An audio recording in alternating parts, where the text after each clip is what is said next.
Hello there, beautiful people. What is up, guys? It is your boy Reaquire, and today I'm coming at you with Storytime Sundays. I've honestly lost count of the episode this is, but nonetheless, I'm keeping the series going, and I'm keeping every single series that I'm doing from now on going, rather than kind of failing to produce a video every single day when I'm like, oh, Tactic Tuesdays. Oh, so I'm uploading it Wednesday, so I'm uploading it Thursday. You know, it just gets out of sync and it just fucks up everything. So yeah, basically with Storytime Sundays I don't really focus too much on the gameplay, it's rather the story itself. So I've just got a 49 to 1, I think it's 49 to 1 gameplay on Infected.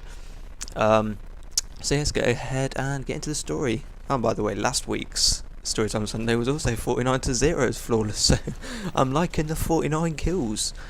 So yeah, what was the story? Oh yeah, I remember the story. So basically, when I used to live up in Sunderland, which is up north, for those of you who did not know, I used to live up there.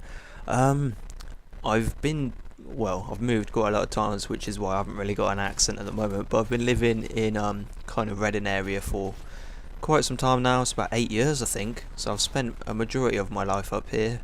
So I'm starting to get the old farmer southern accent, which is pretty cool because I actually want to have an accent rather than nothing. Anyway, story gets into basically me, my mum and my nan were just going for a walk, because when I was up in Sunderland I used to love kind of us, like my nan's quite old, which is obvious because it's a nan and obviously they get more fragile. I just wanted to spend as much time as possible with her, and obviously it's my mum's mum, so she was really happy. Like when we moved up there, they were so happy that we were like pretty close. Like I've got all my cousins, I've got uncles, I've got like half cousins and stuff up there, which is really cool.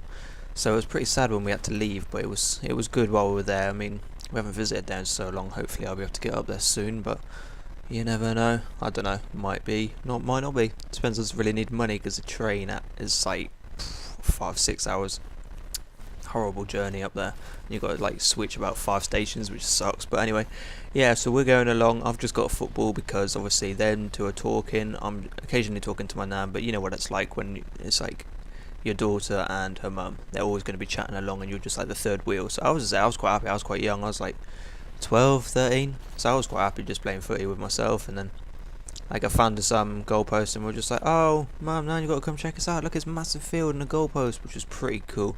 I failed to notice the school right next to it, but there was like a couple of trees in the way so you couldn't really see the school, so I was like, oh, it's just a field. So we're going into the field, I'm kicking around the football, then all of a sudden, I don't know why I did this, but all of a sudden I was like, Nan, stand there quick. So she stood there. This is like in the middle of the pitch, and I was just like, I bet you I can chip the ball over your head. I think you guys are already going to kind of guess where this is going.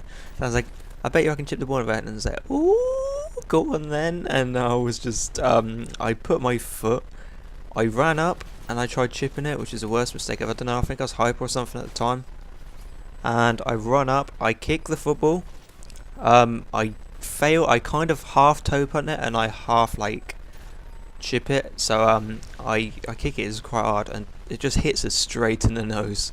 The ball just planted, fucking ball planted her face, and honestly she was not happy. Well, actually she wasn't mad or anything like that, because she knew it was obviously by accident. I was like, oh, I'm really sorry, and I really didn't mean to do that. And she was just there like, oh, don't worry, but she was like, oh, it really hurts. I was just quite hard, and I felt like absolute shit. I felt so guilty that I had done that. I absolutely felt like the most horrible guy on earth after I had done that. I was just like, oh my god, what have I done? Obviously I didn't mean to do it. I would never do anything like that. I'd never hurt my family at all. I'd hurt people I don't like and I wouldn't care less, but you know, it was on that and I was just like, oh, I'm really sorry, I just kicked a ball in your face. And my mum's like, why'd you do that? And I was like, well, I was trying to chip over. I can chip over all the time, so I don't know why I failed to do it at that time. And yeah, that's about it really. It wasn't the best story in the world, but I couldn't really think of too many more. But now that I've kind of gone over this, I do have a couple more, so I can keep the series going. Obviously it's only one story every Sunday. I might, after a few weeks, I might implement like doing a few stories like a week. You know, like I do one every Sunday. I might implement a real life story into a weekday, like a Wednesday as well, so we have two. But I don't know, Storytime Sunday is always going to continue. I hope you guys enjoyed the story. It's pretty funny, to be fair. It's kind of harsh that I did it, but I didn't mean to, guys, so don't criticise me in the comments or anything like that. Anyway, it's your boy Reaquire, and I'm signing out. Peace.